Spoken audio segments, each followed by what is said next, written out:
você recentemente levou sua mamãe para arquibancada do Arruda, foi. Rapaz. Ela é tricolor mesmo? Muito tricolor. A minha mãe é tricolor, meu irmão é tricolor. Meu irmão é tricolor safado. A minha irmã é tricolor. Meu avô, ele era muito, muito tricolor, meu avô Nozinho. Muito, muito, muito. E eu, quando era menino ali, 12, 13 anos, eu era maluco pro futebol, assim, de uma maneira, assim, amplificada. Eu queria ver futebol. Eu era louco para ir para estádio de futebol.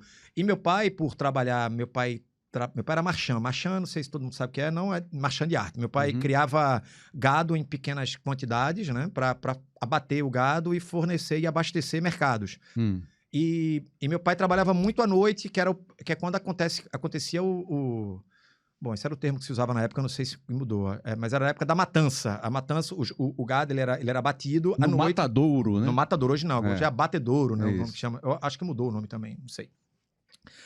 E papai não conseguia me levar tanto para os jogos, porque ele trabalhava à noite, e eu não conseguia ir para os jogos, assim, né? E fim de semana eu quase sempre estava em Carpina, que meus pais tinham um sítio lá. Então eu não ia. E como é que eu comecei a ir para estádio de futebol? Com o meu avô. Porque meu avô já estava ficando meio velhito, e minha mãe dizia, olha, teu avô quer ir pro jogo, os jogos no Arruda. Então, para tu ir pro jogo, para teu avô ir pro jogo, você tem que ir com ele. Ele tem que ir com alguém aí mais desenrolado, qualquer coisa tá ajudando ele. E eu fui para alguns jogos, por exemplo, daquela campanha do Santa de 93, de campeão pernambucano, com o Washington, aquele time aquela de Fernando. virada lá, né? Afinal, eu não fui. Mas eu fui para... Eu lembro de ter ido de um clássico, Santa e Náutico, que o Washington faz um gol de bicicleta. Eu gostava muito de ir para campo de futebol, e eu ia com o meu avô, que era tricolor. Então, minha mãe é torcedora do Santa Cruz, e ela estava a minha idade, assim, 45 anos sem ir para um jogo de futebol. Aí agora, perto do Dia das Mães, eu levei minha mãe para assistir Santa e América. Foi aquele jogo que o Santa ganhou por 3-1, Thiago Galhardo fez 2 gols, a gente fez uma reportagem pro Globo Esporte, foi bem legal. E é algo também que eu escuto bastante, assim, às vezes a galera, até no Maracanã, agora eu estava trabalhando nesse fim de semana, um cara falou comigo lá, o Maracanã tem muitos turistas, né, que vão lá ver os jogos do Flamengo. Aí tinha um turista da Paraíba, ele disse, eu vi até a tua reportagem com a tua mãe. Aí eu fiquei ali viajando, eu disse, pô, é o jogo do Santa, e esse cara viu, deve ter visto numa rede social, mas foi legal mesmo aquilo ali. E o rubro-negro era seu pai? Meu pai era muito esporte, depois ele deu uma arrefecida, ele era muito, e eu fui muito em função dele e também das minhas amizades, né? Eu morava num prédio que eu tinha um grande amigo que era torcedor do esporte, e eu lembro muito que ele voltava naquela campanha do esporte ali de 88, pegando ali o título brasileiro, que foi no começo do ano, e principalmente o Campeonato Pernambucano, que foi no fim do ano, em 88, que naquela época os estaduais aconteciam no final do ano, né? Eu lembro de meu amigo Hugo, meu vizinho, ele chegando com o pai dele, seu Mário, depois da final contra o Náutico, assim, uma festa danada, buzinando, tal, com a camisa. Eu disse, pô, que legal, eu queria curtir também esse momento aí. Então, eu muito incentivado pelos meus amigos e ainda mais pelo meu pai, né? Ele conseguiu fazer com que pelo menos um dos filhos fossem pro lado dele. Mas é isso. E meu pai depois se tornou um torcedor safadíssimo, assim. Não era de ir pra estádio.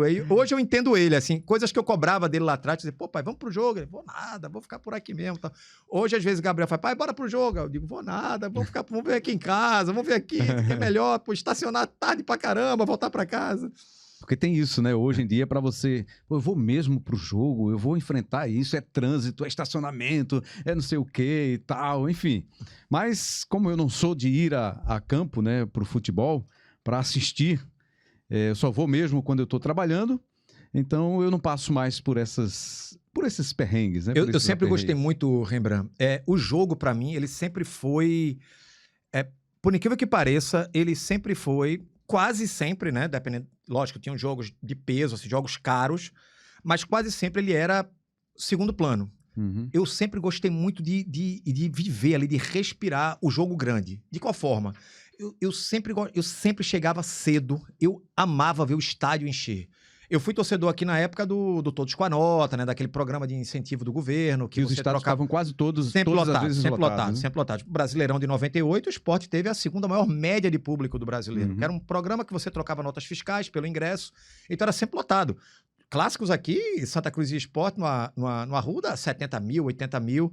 O maior público registrado no futebol pernambucano, em jogos entre clubes de Pernambuco, É num campeonato pernambucano e é num clássico Náutico e Sport no Arruda, com o mando do Náutico. 82 mil pessoas em 98.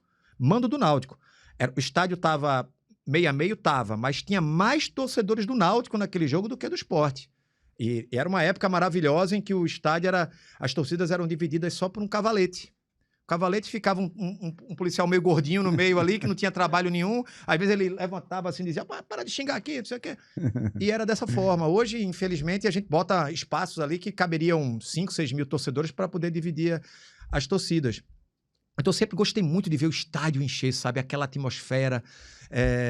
Então, eu sempre fui muito apaixonado pelo entorno do futebol. Até porque, no meu entendimento, o futebol ele só te proporciona, o resultado do futebol só te proporciona 2 sentimentos. A tristeza ou o alívio. Você só sai do campo de futebol ou pé da vida, ou triste, ou aliviado. Você consegue...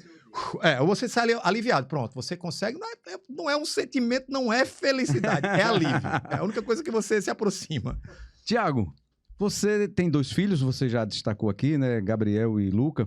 E teve um episódio que foi durante as Olimpíadas de Tóquio, né? Que Biel. Você foi parabenizado, né? No ar.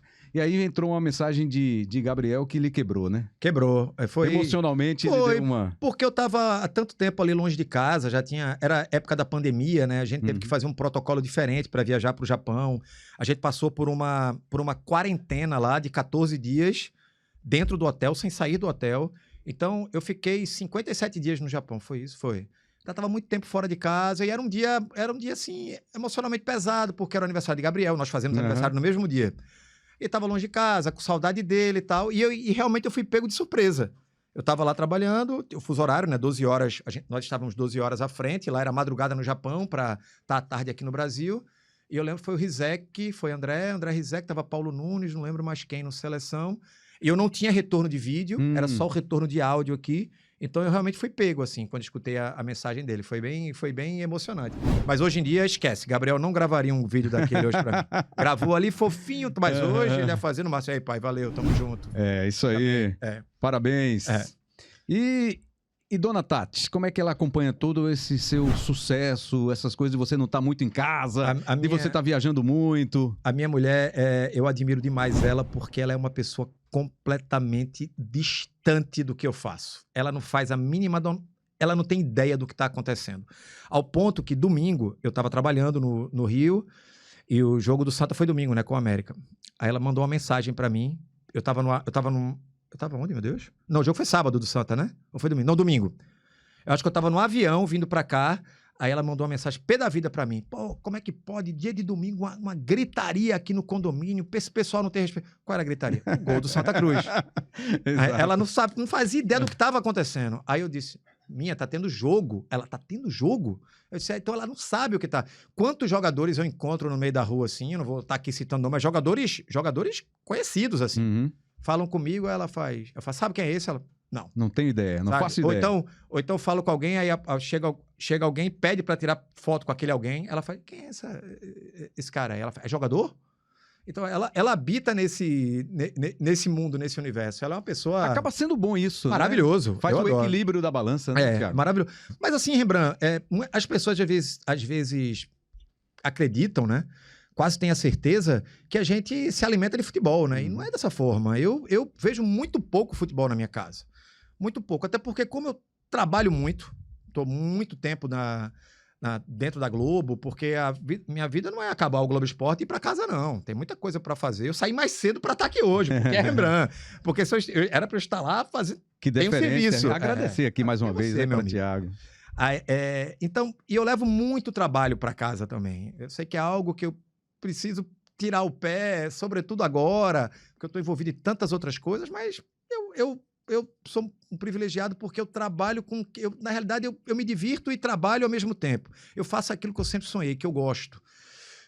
Então, em casa, eu procuro ficar distante do futebol, nem assim por obrigação, por protocolo matrimonial, digamos. Não, às vezes é porque tem outras coisas que eu prefiro fazer, sabe? Quando tudo conspira, os meninos dormem mais cedo, o Tati tá fazendo alguma coisa, eu digo, eita, eu tô com um gapzinho aqui para poder fazer alguma coisa minha. Eu vou jogar meu videogamezinho. É a hora que eu faço meu detox ali, que eu consigo tirar minhas sinapses da tomada. Então, eu não estou o tempo todo consumindo futebol. Então, na minha casa, ela não é um ambiente assim. Respira futebol Não, não é 24 longe horas, disso. né? Então, Tati, ela é uma pessoa essencial na minha vida. Você falou equilíbrio, porque ela é fundamental para o meu equilíbrio mesmo. Porque ela é uma. Eu sou a emoção, o rompante, e ela é a razão. Né? Ela é o cérebro de tudo que acontece na minha existência fora do meu trabalho. Tudo passa por ela, assim. Na própria criação de Luca, assim, tudo que ela idealizou, assim, e hoje Luquinha é um menino que não tem uns horários tudozinho regrado para dormir, para acordar, não come açúcar, não tem acesso à tela, tudo é mérito dela. Tudo é mérito dela, assim. Eu confesso que foi muito esforço dela. Lógico, eu ajudei na perspectiva de não atrapalhar, mas foi tudo fruto da insistência e da obstinação dela. Então, assim, ela é uma parceiraça e completamente, assim, outsider, completamente desligada de futebol. Assim. Mas eu lembro até também de outro ponto, citar outro caso dela, Copa do Mundo de 2022, Brasil eliminado pela Croácia, eu lá, um dos dias mais tristes da minha vida, assim, baixa astral para o cacete lá no Rio, assim, voltando pro hotel, triste mesmo. Aí ela me liga feliz da vida porque o shopping estava vazio. Ela, vem aqui, pô, tá massa de andar aqui no shopping, tem ninguém porque é o jogo do Brasil, tá ótimo aqui. Eu digo, pô, veio, eu disse a ela, meu amor, pelo amor de Deus, é um dia terrível pra gente e você tá achando bom isso. Essa é a Tatiane.